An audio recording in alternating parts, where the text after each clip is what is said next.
দর্শক, এবার জেনে নেব নির্বাচন নিয়ে তারুণ্যের নানা ভাবনা, নানা প্রত্যাশার কথা।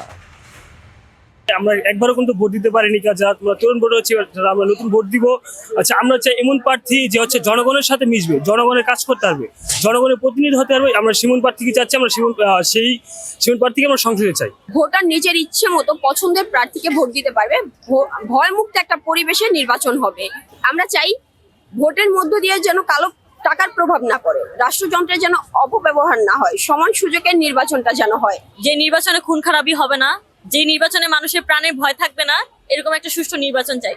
যে নির্বাচনে প্রত্যেকটা ব্যক্তি নিজের ইচ্ছা মতো ভোট দিতে পারবে। 5 তারিখের পরে আসলে আমরা একটা নতুন বাংলাদেশের স্বপ্ন আসলে আমরা প্রত্যেকেই দেখতেছি। এবং এই যারা আসলে আমরা হতাশাগ্রস্ত ছিলাম দীর্ঘ 17 বছর, আমরাও আসলে একটা আশার আলো দেখতেছি। আমি আশা রাখবো যে এই নির্বাচনটা সুষ্ঠু এবং অবাধ নির্বাচন হবে। এবং আমার প্রার্থীর কাছে আশা যে একজন জনগণের প্রতিনিধি হয়ে যেন সংসদে গিয়ে আমাদের কথাগুলো বলবে।